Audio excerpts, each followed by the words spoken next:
শিলচর কাঁঠাল রোডের বুধুরাইল এলাকায় পৈতৃক সম্পত্তি নিয়ে চাঞ্চল্যকর অভিযোগ সামনে এসেছে।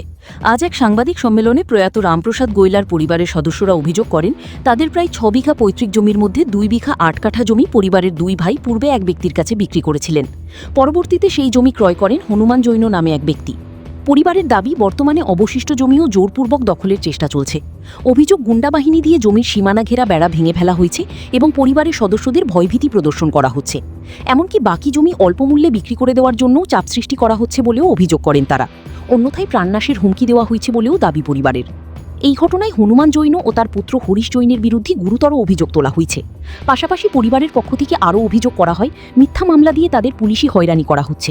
যদিও জমির সমস্ত বৈধ নথিপত্র তাদের কাছেই রয়েছে বলে দাবি করেছেন পরিবারের সদস্যরা। পরিস্থিতির চাপে তারা আদালতের দ্বারস্থ হওয়ার প্রস্তুতি নিচ্ছেন বলেও জানান।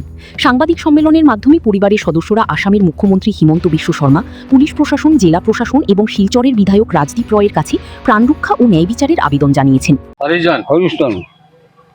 আমার ছেলে আমরা দুজন ব্যক্তি পাঁচ ব্যস্ত না, সুযোগ আমার আছে কাজ অবশ্যই করে আগুন লাগাই জান মারি দিলে কাল মানযোগ করে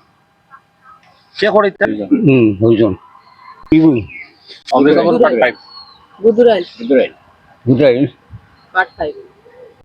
ভাঙি দিছে পিলার মারে।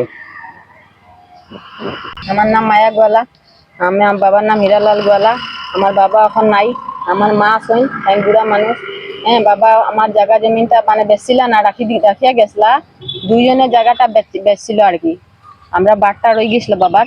তখন হনুমান জেনের কাছে 2 দিন গেছিলাম আমরা। যাওয়ার পরে তারা কইছে 50,000 টাকা করিয়া দিমু, সব জায়গাটা আমরা দিলাও। আমরা দিছি না।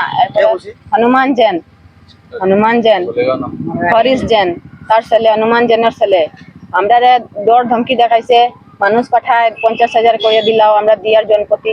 আমরা মানছি না, আমরা জায়গাটা দখল করার লাগি আইছি, আমরা জায়গাটা বেড়া দেওয়ার লাগি আইছি। বেড়াটা ঠিকও দিছি, দেওয়ার পরে দিন আইয়া দেখি বেড়াটা ভাঙ্গিয়া ফালাই দিছে। বেড়াটা ভাঙ্গিয়া ফালাইয়া এখন বালি সালি ফালাইয়া জোর জবস্তি করে মানে লইবার চেষ্টা করে। আর আমরা দিতে চাই না, তবুও এর পিছিয়ে গিয়া পুলিশ কেস করছে। পুলিশ কেস করার পরে আমরা কালকে কোর্টে গেলাম। কোর্টে গিয়া দেখলাম, থানাত গেলাম, দেখলাম আমরা উপরে কোনো কেস উইস নাই, কিন্তু তবুও পুলিশ পাঠায় জোর জবস্তির ডর দেখাইয়া। আর পুলিশ আবার পরে আমরা এখানে নামিয়ে না, তোমরা জায়গাটার নাম হইল বুধুরাইল পার্ট 5 ত্রিসম্পত্তি। আমরা কাছে দলিল আছে, দেখেন আমাদের অরিজিনাল দলিল আছে, পুরানা দলিল, 100 বছরের দলিল আমাদের কাছে আছে।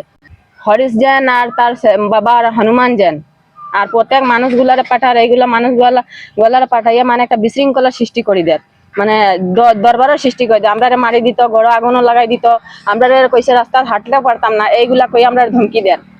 আমরা জায়গাটা দখল কইলা লই, দেখুন মাটি সাটি ফালিয়া বেড় চার ভাঙিয়া ফালাই দিছে। আমরা কাছে ফটো আছে, আমরা যে বেড় দিছিলাম ফটো আছে আমরা কাছে, ফটোটাও দেখাইতে পারবো। আমরা দখল করে তার কাছে জায়গা, তার না খালি 2 জনেই জায়গা বেছে, আর আমরা জায়গাটা রয়ে গেছে 5 জন, 7 জন আছে আমরা বাবা তারা ভাই, তারা 7 জন থাকি 5 জন মানে রয়ে গেছে। 2 জনেই বেচছে, 2 জন বেচার পরে এখন সারা জমিন 5 জনের জায়গাটা লইতে স্যার দখল করার চেষ্টা করে।